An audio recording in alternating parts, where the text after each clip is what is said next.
Key takeaways from Trump STARMER news conference. Sir Keir Starmer and Donald Trump have delivered a joint press conference at the end of the U.S. president's second state visit to the U.K.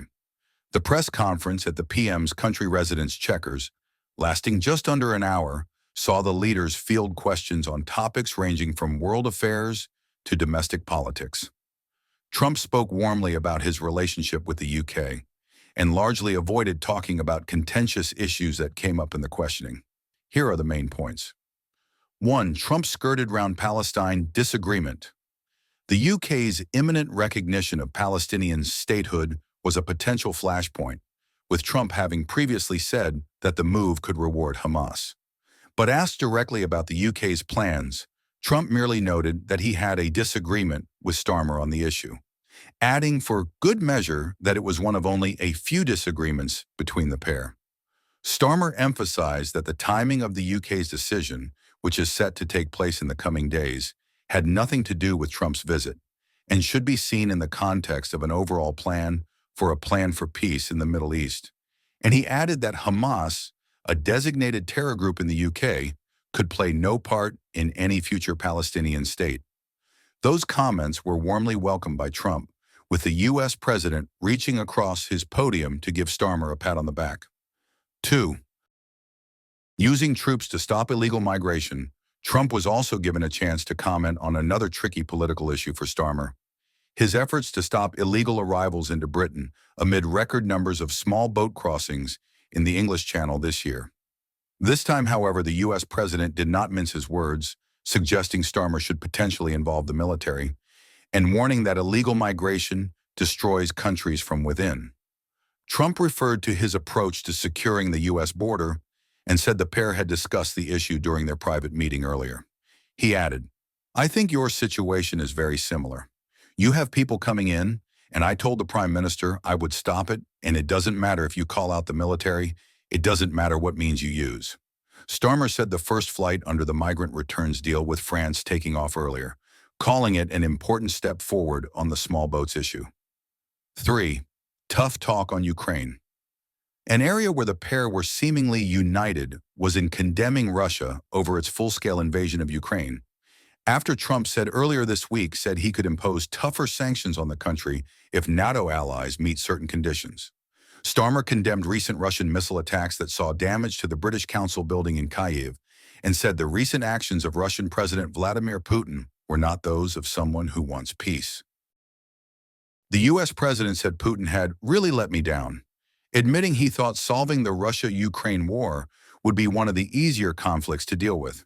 He added, however, that he did not regret holding the peace summit in Alaska with Putin a few months ago, and he felt an obligation to help find an end to the war due to the enormous loss of life in the conflict. 4. Free speech flashpoint avoided. Another potential point of tension was the subject of free speech after Trump's Vice President J.D. Vance's scalding attack on European democracies, including the UK, over the issue earlier this year. But asked whether he agreed with Vance and whether the issue remained an important area of disagreement with Starmer, Trump chose not to comment, instead moving to the next question. Starmer promised the UK would protect free speech jealously and fiercely, calling it one of the country's founding values. But he said free speech had to be balanced against the need for protections, such as protecting children from pedophiles and those that peddle suicide online. 5. Peter Mandelson, the elephant in the room. The state visit has taken place 1 week after Sir Keir sacked former Labour Minister Lord Mandelson as his ambassador to the U.S. over his past friendship with the convicted sex offender Jeffrey Epstein. That had the potential to be awkward for both the Prime Minister and the U.S. President, who also had a friendship with the now-deceased Epstein before falling out with him in the early 2000s, prior to the late financier's conviction for soliciting prostitution from a minor. Referring to Mandelson as the elephant in the room, Sky News reporter Beth Rigby asked Trump if he had sympathy with the sacked Labour peer. Despite having shaken hands with Lord Mandelson in the Oval Office earlier this year, Trump replied, "I don't know him, actually," before suggesting Sir Keir would be better placed to speak on the subject. The Prime Minister repeated his previous assertion that he had sacked Lord Mandelson after new information came to light about his association with Epstein. Trump suggests Starmer could use military to control UK borders. Donald Trump suggested Prime Minister Sir Keir Starmer could use the military to stop illegal migration at a news conference marking the end of the U.S. president's second state visit to the UK. Trump said he discussed migration issues with Sir Keir during a meeting at his country residence Chequers. The U.S. president talked about his policies to secure borders in the U.S.